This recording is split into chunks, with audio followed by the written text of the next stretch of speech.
Assalamualaikum warahmatullahi wabarakatuh. Perkenalkan, nama saya Alfian Nanang Hirmansyah, mahasiswa program studi bimbingan dan konseling. Nomor induk mahasiswa 1951400014.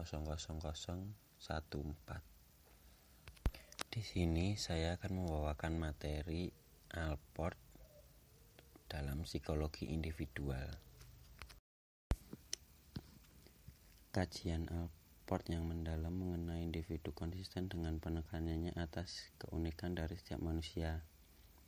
Ia menyebut kajian tentang individu sebagai ilmu pengetahuan morfogenik dan berbeda dengan metode nomotetik yang biasanya digunakan oleh psikolog lainnya. Metode morfogenik adalah metode yang mengumpulkan data dari satu individu, sementara metode nomotetik mengambil data dari kelompok-kelompok manusia. Dengan perkataan lain, tidak ada teori yang benar-benar komprehensif dan psikolog seharusnya selalu menyadari bahwa terdapat banyak sifat dasar manusia yang tidak termasuk dalam semua teori.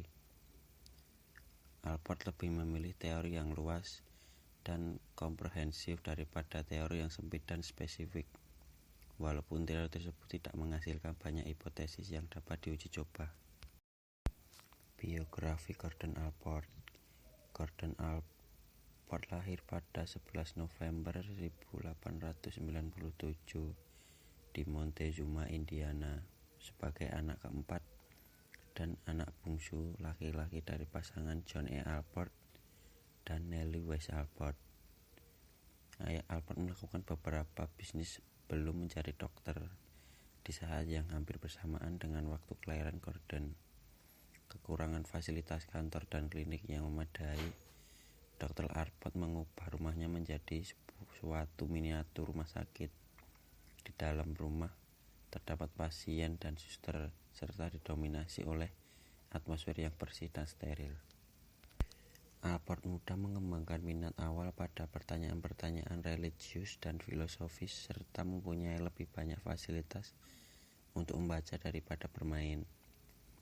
Ia mendeskripsikan dirinya sebagai memisahkan diri dari kehidupan sosial yang membentuk lingkaran aktivitasnya sendiri. Walaupun ia lulus dengan peringkat kedua dari kelas yang berisi 100 orang di sekolah menengah atas, ia tidak menganggap dirinya pelajar yang termotivasi. Pada musim gugur tahun 1915, Allport masuk ke Harvard mengikuti jejak kakaknya, Floyd, yang lulus 2 tahun sebelumnya dan merupakan asisten sarjana di jurusan psikologi. Saat menerima gelar sarjana psikologi dan ekonomi pada tahun 1919, ia masih tidak yakin dengan karirnya di masa depan. Ia telah mengikuti kuliah psikologi dan etika sosial dan kedua ilmu tersebut memberikan kesan mendalam baginya. Saat diberikan kesempatan untuk mengajar di Turki, ia melihatnya sebagai suatu kesempatan untuk mengetahui apakah ia akan menikmati sebagai pengajar. Ia melewatkan tahun-tahun akademiknya antara tahun 1919 sampai dengan 1920 di Eropa dengan mengajar bahasa Inggris dan sosiologi di Robert College di Istanbul. Selama di Turki, Allport ditawarkan beasiswa untuk program pascasarjana di Harvard. Ia juga menerima undangan dari kakak lakinya, Fayed, untuk tinggal bersamanya di Wina, di mana Fayed sedang bekerja untuk Komisi Perdagangan Amerika Serikat.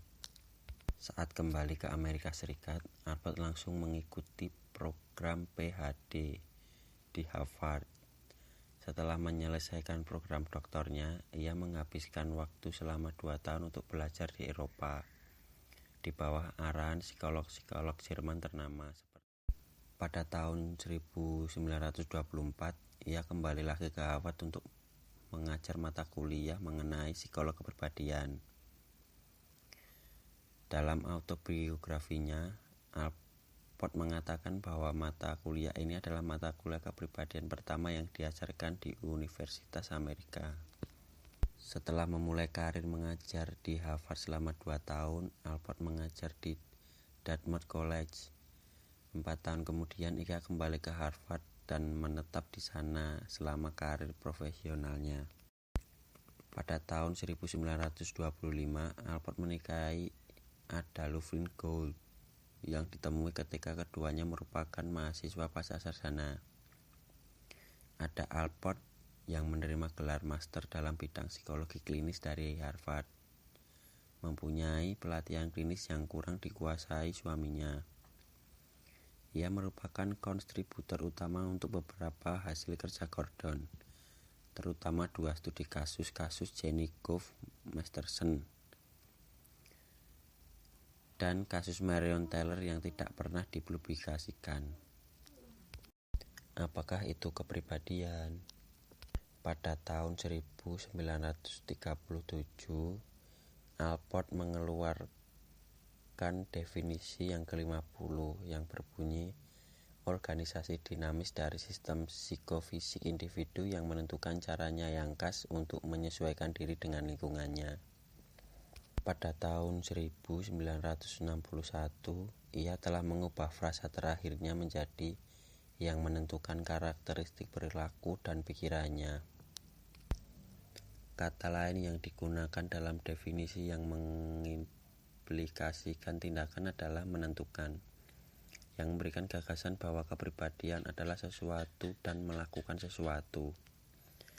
Dengan perkataan lain, kepribadian tidak hanya sekadar topeng yang kita kenakan ataupun hanya sekadar perilaku. Kepribadian merujuk pada individu di balik tampilan luarnya manusia di balik tindakannya. Melalui karakteristik, Alport berharap untuk mengimplikasikan individual atau khas. Kata karakter semula berarti suatu tanda atau ukiran. Istilah yang memberikan arti terhadap apa yang Alport maksud dengan karakteristik. Semua manusia memberikan tanda atau ukiran khas mereka pada tiap kepribadian mereka, serta karakteristik perilaku dan pikiran mereka membuat mereka berbeda dengan yang lainnya. Definisi komprehensif Alport atas kepribadian memberikan gagasan bahwa manusia adalah produk dan proses. Manusia mempunyai struktur terorganisasi, sementara pada saat yang bersamaan, mereka memproses kemampuan untuk berubah. Kesimpulannya, kepribadian mencakup sistem fisik dan psikologis meliputi perilaku yang terlihat dan pikiran yang tidak terlihat, serta tidak hanya merupakan sesuatu, tetapi melakukan sesuatu. Kepribadian adalah substansi dan perubahan produk dan proses, serta struktur dan perkembangan. Apakah peranan motivasi yang disadari? Alport tidak mengabaikan kehadiran atau pentingnya proses yang tidak disadari. Ia menyadari sebuah fakta bahwa beberapa motivasi didorong oleh impuls-impuls yang bersembunyi dan dorongan-dorongan yang tersublimasi. Sebagai contoh, ia percaya bahwa perilaku yang paling kompulsif adalah pengulangan yang otomatis, biasanya merugikan diri dan termotivasi oleh kecenderungan yang tidak disadari. Mereka biasanya berasal dari masa kecil dan mempertahankan nuansa kekanak-kanakan di dalam masa dewasa. Apa karakteristik pribadi yang sehat? Pribadi yang sehat biasanya mempunyai masa kecil yang relatif tidak traumatis, walaupun pada tahun-tahun berikutnya mereka dapat menghadapi konflik dan penderitaan. Orang-orang yang sehat secara psikologis tidak terbebas dari kelemahan-kelemahan ataupun keanehan-keanehan yang membuat mereka unik. Kemudian, apa yang menjadi hal-hal spesifik yang dibutuhkan untuk kesehatan psikologis? Alport mengidentifikasikan 6 kriteria kepribadian yang matang. Kriteria yang pertama adalah perluasan perasaan diri.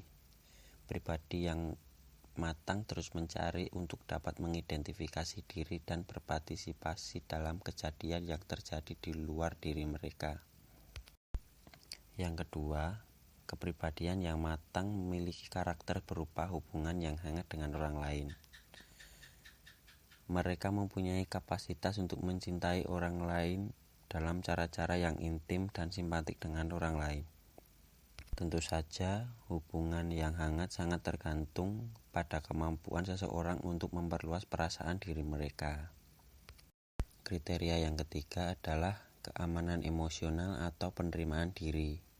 Pribadi yang matang menerima diri mereka apa adanya dan memiliki apa yang disebut Alport sebagai keseimbangan emosional. Yang keempat adalah manusia yang sehat secara psikologi juga memiliki persepsi yang realistis mengenai lingkungan di sekitarnya. Mereka tidak hidup di dalam dunia fantasi atau membelokkan kenyataan agar sesuai dengan harapan mereka. Kriteria kelima adalah insight dan humor. Pribadi yang matang mengenal dirinya sehingga tidak mempunyai kebutuhan untuk mengatribusikan kesalahan dan kelemahannya kepada orang lain. Disposisi personal. Sifat umum adalah karakteristik umum yang dimiliki oleh banyak orang. Sementara sifat umum sangat penting untuk kajian perbandingan antar manusia. Disposisi personal mempunyai tingkat kepentingan yang lebih tinggi karena membantu peneliti mempelajari seseorang. Alport mendefinisikan disposisi personal sebagai struktur neuropsikis umum yang mempunyai kapasitas untuk memberikan respon terhadap banyak stimulus yang berfungsi ekuivalen, serta untuk memulai dan mengarahkan bentuk perilaku adaptif dan ekspresif yang konsisten. Alport menggunakan istilah proprium untuk merujuk perilaku dan karakteristik yang dianggap manusia sebagai sesuatu yang penting, sentral, dan hangat dalam kehidupan mereka. Perilaku yang tidak bersifat proprium meliputi 1. Dorongan dan kebutuhan dasar yang biasanya dapat dipenuhi dan terpuaskan tanpa banyak kesulitan. 2. Kebiasaan umum seperti menggunakan pakaian, mengucapkan halo pada orang lain, dan menyetir pada bagian yang benar dari jalan tersebut. Serta 3. Perilaku sehari-hari seperti merokok atau menggosok gigi yang dilakukan secara otomatis dan tidak krusial dalam pembentukan rasa diri seseorang. Motivasi. Alport menyatakan bahwa teori motivasi harus mempertimbangkan pula perbedaan antara motif sekunder dan usaha kuat yang bersifat sentral. Motif sekunder adalah motif-motif yang menurunkan kadar tekanan, sementara usaha kuat yang bersifat sentral adalah untuk mempertahankan kadar tekanan dan kondisi desequilibrium. Teori motivasi. Alport percaya bahwa banyak teori kepribadian terdahulu yang tidak memperbolehkan adanya suatu kemungkinan untuk berkembang. Psikoanalisis dan beragam teori belajar pada dasarnya merupakan teori yang bersifat homoestatis atau reaktif karena berpandangan bahwa manusia pada dasarnya termotivasi oleh kebutuhan untuk menurunkan tekanan dan untuk kembali pada suatu kondisi equilibrium. Alport beranggapan bahwa teori kepribadian yang adekuat harus memperbolehkan adanya perilaku proaktif.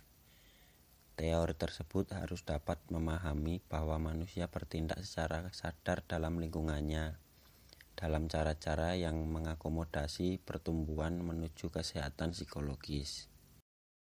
Otonomi fungsional adalah reaksi yang Alport sebut sebagai teori dari motif yang tidak berubah, seperti prinsip kesenangan Freud dan hipotesis reduksi dorongan dari psikologi stimulus respon.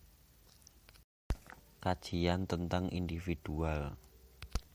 Alport telah berulang kali memperkenalkan perkembangan dan penggunaan dari metode penelitian yang mengkaji individu. Untuk mengimbangi pendekatan yang bersifat normatif ataupun kelompok, ia menyarankan psikolog untuk menggunakan metode yang mempelajari perilaku motivasi dan ekspresif dari seseorang. Ilmu pengetahuan morfogenik.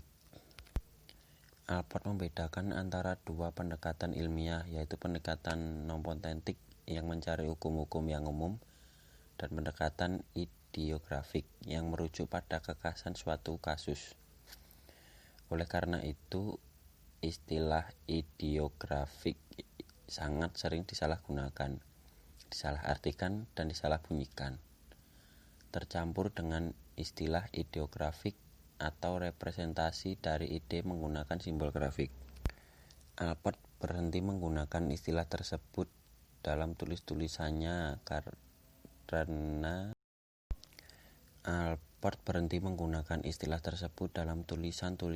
selanjutnya dan mulai berbicara mengenai prosedur morfogenik. Istilah ideografik dan morfogenik sama-sama berkaitan dengan individual, tetapi ideografik tidak membahas mengenai struktur ataupun pola-pola. Sebaliknya, morfogenik merujuk pada atribut yang terpola dari organisme secara keseluruhan yang dapat mengakomodasi perbandingan interpersonal. Alport menyebutkan bahwa beberapa metode seluruhnya morfogenik, sedangkan beberapa hanya sebagian saja. Buku harian Marian Taylor. Pada tahun 1930-an, Alport dan istrinya mengenalkan suatu sumber yang sangat kaya informasi mengenai seorang wanita yang mereka sebut Marian Taylor. Inti dari informasi tersebut adalah buku harian dari hampir keseluruhan masa hidup Marian, namun juga mencakup deskripsi mengenai Marian oleh ibunya. Walaupun kekayaan informasi dari dokumen pribadi Marian Taylor tersedia untuk Ada dan Gordon Alport, tetapi mereka memilih untuk tidak menerbitkan cerita Marian. Surat-surat Jenny. Pada awalnya, Alport menerbitkan bagian-bagian dari surat ini tanpa nama, dan kemudian menerbitkannya kembali dengan lebih banyak detail serta menggunakan namanya sendiri, Alport. Surat-surat ini mempresentasikan suatu sumber yang sangat kaya informasi akan material morfogenik. Alport dan murid-muridnya menggunakan 3 teknik untuk melihat kepribadian Jenny. Yang pertama, Alfred Baldwin, tahun 1942. Mengembangkan suatu teknik yang disebut analisis struktur personal untuk menganalisis sekitar sepertiga surat-surat tersebut. Untuk menganalisis struktur personal Jenny, Baldwin menggunakan 2 prosedur morfogenik, frekuensi dan kontinuitas, untuk mengumpulkan informasi. Penelitian terkait. Dibandingkan pakar teori kepribadian lainnya, Gordon Alport tetap mempertahankan ketertarikannya atas studi ilmiah tentang agama dan memperkenalkan 6 perkuliahan atas topik tersebut di bawah judul The Individual and His Religion. Orientasi religius, intrinsik versus ekstrinsik. Alport percaya bahwa komitmen mendalam atas agama adalah suatu tanda kematangan pribadi. Namun ia juga percaya bahwa tidak semua orang yang pergi ke gereja mempunyai orientasi religius yang matang. Bahkan beberapa memiliki prasangka yang sangat besar. Alport menawarkan suatu kemungkinan penjelasan atas observasi yang sering dilaporkan tersebut. Ia menyatakan bahwa gereja dan prasangka memberikan keselamatan, perlindungan, dan status yang sama, setidaknya bagi beberapa orang. Orang-orang ini akan merasa nyaman dan mendapatkan pembenaran diri dengan sikap berprasangkanya dan kehadirannya di gereja. Alport dan Ross berasumsi bahwa manusia dengan orientasi ekstrinsik mempunyai pandangan praktis terhadap agama, yaitu melihatnya sebagai salah satu cara untuk mencapai suatu tujuan. Kebalikannya adalah sekelompok orang yang mempunyai orientasi intrinsik, yaitu hidup dengan agama mereka dan menemukan bahwa motif utama mereka adalah keyakinan religius. Daripada menggunakan agama untuk mencapai suatu tujuan, mereka membawa kebutuhan-kebutuhan lain untuk dapat selaras dengan nilai-nilai religius tersebut. Alport mengutarakan bahwa salah satu komponen penting untuk mengurangi prasangka adalah kontak. Apabila anggota dari kelompok mayoritas dan minoritas lebih berinteraksi di bawah kondisi optimal, maka prasangka akan berkurang. Hal ini kemudian dikenal sebagai hipotesis kontak kritik terhadap Allport. Teori keberadaan Allport lebih berdasarkan spekulasi filosofis dan logika awam daripada investigasi ilmiah. Ia tidak pernah memiliki keinginan agar teorinya menjadi sesuatu yang benar-benar baru atau komprehensif. Namun ia lebih eklektis dengan hati-hati meminjam beberapa hal dari teori-teori yang sudah ada dan menyadari bahwa orang-orang tidak setuju dengannya dapat saja memiliki hal yang penting untuk disampaikan. Konsisten dengan sikap toleran yang dimilikinya, Allport menyatakan bahwa orang-orang yang memberikannya masukan juga setidaknya benar dalam beberapa bagian. Allport pada dasarnya mempunyai pandangan yang optimistik dan penuh harapan mengenai kemanusiaan. Ia menolak pandangan psikoanalisis dan behaviorisme mengenai kemanusiaan karena dianggap tidak terlalu deterministik dan mekanistik. Ia yakin bahwa takdir dan karakter kita tidak ditentukan oleh motif tidak sabar dan yang berasal dari awal masa kanak-kanak, namun oleh pilihan yang disadari yang kita buat di masa sekarang. Pandangan Allport mengenai kemanusiaan cenderung lebih teleologi daripada kasualitas. Kepribadian sampai pada taraf tertentu dipengaruhi oleh pengalaman masa lalu, tetapi perilaku yang membuat kita manusia adalah yang dimotivasi oleh ekspektasi kita mengenai masa depan. Allport termasuk eklektik dalam penerimaannya atas gagasan-gagasan dari beragam sumber. Ia mendefinisikan kepribadian sebagai organisasi dinamis dari sistem psikofisik seseorang yang menentukan perilaku dan pikiran dari orang tersebut. Sekian materi dari saya, kurang lebihnya mohon maaf.